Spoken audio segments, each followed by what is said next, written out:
Hey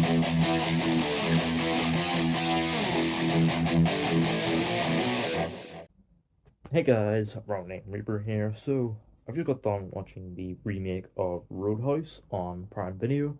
Yep, cue the Peter Griffin reference.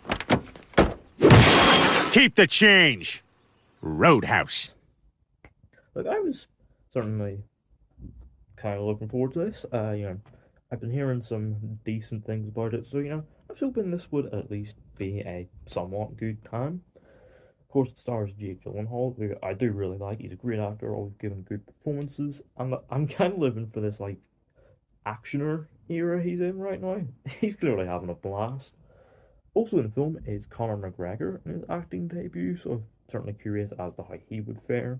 And of course, it's directed by Doug Liman, who has a kind of hit or miss track record, although he's obviously done good work with Tom Cruise. But is the film, a necessary remake that, is good enough on its own merits? Let's find out. So the film follows Elwood Dalton, a former UFC fighter who is offered a job opportunity at a roadhouse in the Florida Keys. He's initially reluctant, but eventually takes up the job and soon ends up meeting the very unsavory characters that populate the Keys and frequently visit the bar. Obviously, while he is doing his job, he ends up attracting the attention of the guy these men are working for, Ben Brand, a very shady character who has his own plans for the Roadhouse and is not about to let Dalton get in the way of them. So yeah, by now you've heard all the fuss Doug Liman was kicking up about, this not getting a cinema release, going straight to Prime Video. Look, I get it, MGM wants to build a strong library of originals under, their corporate overlords, Amazon. I get it. And also, I haven't seen the film. I can safely say this was pretty decent. Would this benefit from a cinema release? Maybe. Like, there's certainly some stuff here that I definitely say can be enjoyed with a crowd, but it is what it is. I have to address the obvious. This did not need to be made, but for what it is, it's a pretty decent time. I mean, for one, the fight scenes are very fun. They've got this very chaotic and quite frenetic style to them with dynamic camera work and stylized editing that does a good job of capturing the quite chaotic and brutal nature of the fights, and it helps as well, it's not afraid to get bloody. Like, plenty of guys getting, blood's flying all over the place and like bones being broken. Yeah, it's it's very much good old school spiky hard edged action fun, and any action junkie will probably get a bit of a kick out of that.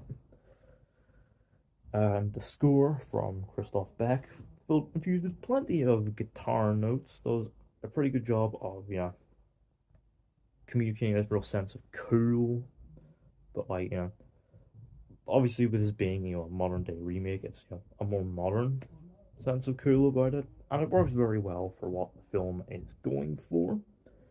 There's also some pretty good cinematography. There's some very nice shots here and some very interesting stylistic choices, which I do think work very well and create some very striking looking images. They're pretty good. And now, obviously, narratively, this has been done before. And obviously, I think, let's be real, you all know where this is headed. Like, it's not exactly, a game-changing piece of storytelling or anything like that, but it does a good enough job of keeping you engaged, keeping you sort of glued to the screen for 2 hours, and it's very entertaining, and does sprinkle in a little knowing gag or two throughout each of its scenes. It's very fun. It does take a bit, admittedly, to sort of get into its very fun, sort of like meat-headed, cheesy flow, But once we actually, get to the Roadhouse, it sort of hits its stride, and it's honestly so much fun. But really, where would this be without, a very solid cast of characters doing some very solid work? Jake Gyllenhaal, as always, is great.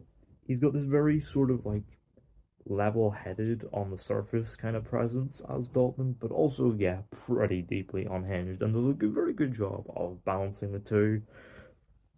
And it means that, yeah, he is a very entertaining action hero leading presence. He's got the physicality, he's got the cool swagger, and he does dispense a few very funny one-liners throughout. You've also got Daniela Melchior, the Suicide Squad breakout star, as Ellie, a nurse who also becomes Dalton's girlfriend. I thought she did a pretty good job in this sort of very like good-hearted sort of character. She's a bit sidelined and is sort of relegated to the love interest role, but she does have good chemistry with Gyllenhaal. On the villain side of things, you got Billy Magnuson as Ben Brandt. He's clearly having a lot of fun with this sort of spoiled rich kid who his dad is like running all this stuff behind the scenes from prison. And but he also does a good job very much holding his own as this sort of as this sort of straight, evil presence who does, command his scenes. He's having a bit of fun hamming it up. Speaking of hamming it up, though, Conor McGregor. Oh my god. Yeah, he is a lot of fun in this. In fact, I think he might just be the scene stealer just by sheer virtue of how much he is chewing the scenery. He is just a blast. So funny. Like, obviously, let's be real, given this is his first acting role, and he's primarily an athlete. Obviously, I'm not expecting great performance, and that certainly does kind of ring true. But god damn it, he is just so much fun as this like as this pyromaniac Knox. Just such a larger than life screen presence. Like, has a glorious introduction scene where he walks around butt ass naked, and then obviously sets fire to some stuff. It's very funny. He's a lot of fun. He's honestly not in it enough. Like, the film needed more of him because he is a blast. He only shows up halfway and gets a couple fight scenes. That's about the extent of his screen time. Obviously, it's kind of healthy, but still not enough.